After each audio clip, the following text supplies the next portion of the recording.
Molweni sanibona. Ninjani?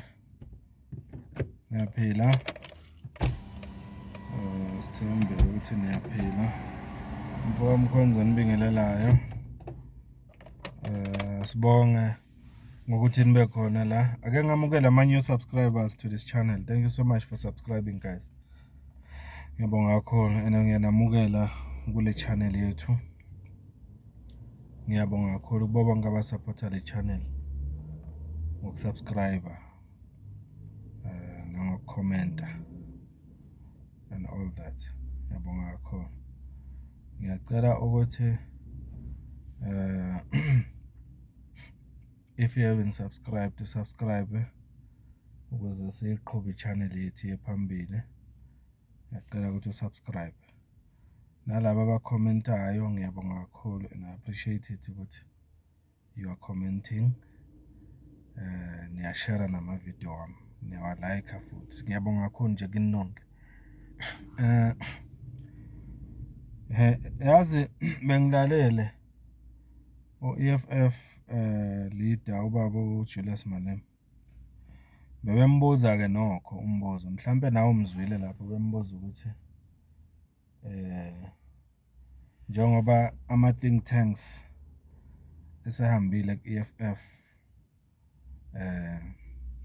i-EFF njengamanje uyibuka kanjani and all that, kuhamba kwa Floyd kakhulukazi nobaba uDani Mpofu. Okuvelayo ke la ukuthi uJoji uyakuveza ukuthi cha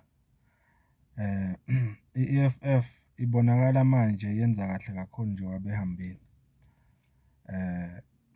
Akakuboni njengabantu abangama think tanks noma abantu abebesimamise i-EFF laba abahambile ngoba naku iyaqhubeka manje ukube babe ngamaphila e-EFF ngabe iwile uma behamba.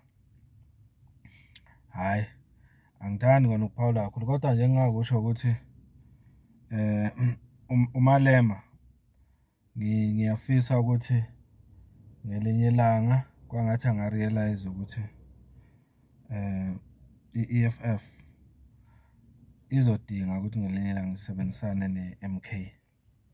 Lokho akuphendulile nje anginankinga nako ngoba mina njengomfowethu Mkhonza ngibona ukuthi ebengenayo enye into abengayenza, bekufanele alivikele iqembu lakhe, alidefende kulabo abacabanga ukuthi angeke lize liye phambili noma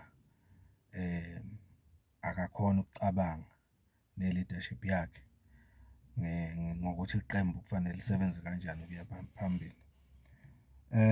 So nje isifiso sami sewukuthi ngiyezwa abanye bethi hayi uMalema mhlambe asimdingi ku-MK and everything like that.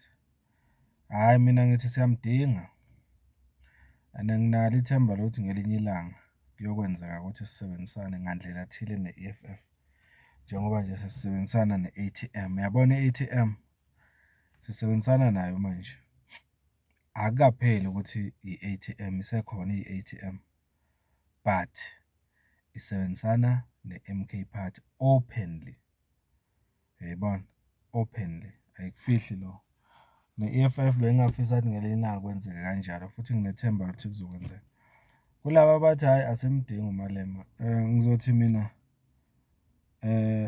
ebengeke ubaba uZuma aze abe nama-meeting noMalema. Abengeke ubaba uZuma aze akuveze public ukuthi ucabangani ngoMalema nepolitiki kaMalema if ebengamdingi. Uyamdinga. Yabona njengoba nje naku kwakhona ugcina athole uFloyd ukuthi basebenzisane MK. Kuyakutshela ukuthi noMalema waxoxa naye ubaba uZuma ukuthi abahlangane kusetshenziswane ngoba balwela into eyodwa. Kuyokwenzeka ngelinye ilanga.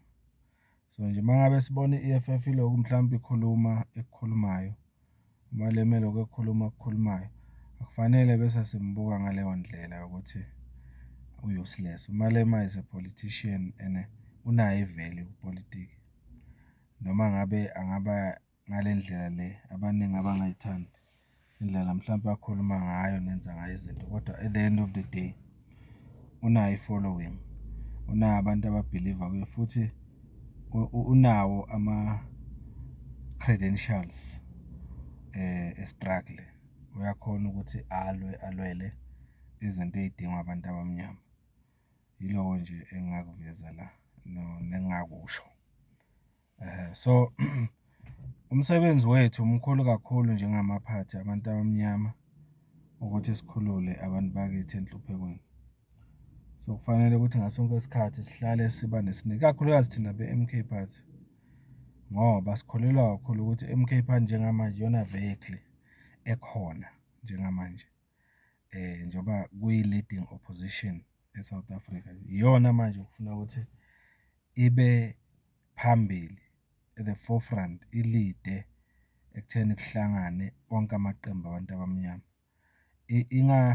Ingabonakali mhlawumbe ko-social media noma kuma-news or everything, igxeka la maqembu efuna ukuthi isebenzisane nawo.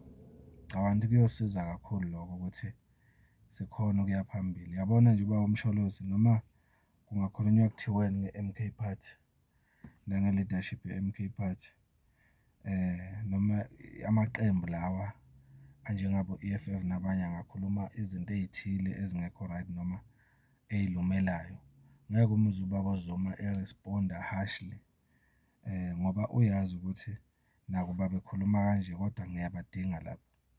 Ngelinye ilanga sizosebenzisana, uyaqhubeka ebancane, uyayibona ukuthi abehlise imimoya kusetshenziswana. Kuzokwenzeka lokho ngendlela engibuka ngayo mina. Ngicabanga ukuthi nathi-ke njengama-members e-M_K Party ikakhulukazi, asizame konke okusemandleni ukuthi sithobelane, singalwi kakhulu. Angisasho nje-ke i-E_F_F yodwa, namanye nje amaqembu abantu abamnyama, kungakhathaliseki ukuthi ibaphi abafuna ukujoyina i-M_K noma abangafuni ukujoyina i-M_K. Kufanele siba-treat-e ngokufana because at the end of the day sibhekene nesimo esifanayo sonke, okuwukuthi kufanele silwele ukulungisa lesi simo saleli lizwe lethu. Yiloko-ke engingakuthanda ukusho ukuthi uMalema asimthathe njengomuntu odingekayo than umuntu esingamdingi. Ungabuki indlela akhuluma ngayo nendlela mhlawumbe a-act-a ngayo. Buka what is behind lokho okungabonakali. Okuyini lokho? Okuyi-revolution emphushayo, ukuthi akhulule umuntu omnyama, abone umuntu omnyama e-right empilweni. Yilokho okubalulekile, nathi sifisa okufanayo. Yiloko nje bengifisa ukukuveza la kule video ukuthi uma uMalema ezokhuluma ngokuthi ama-think tanks noma abantu abafana no-Floyd no-Dali Mpofu sebahambile ku-E_F_F, i-E_F_F isamile, vele bekumele azidifende uma ngabe bezama abey'ndaba ukumenza feel like iqembu lakhe alisenalutho. Nami ngiyavumelana naye ukuthi nakuba behambile oShibambu noDali Mpofu, i-E_F_F isamile.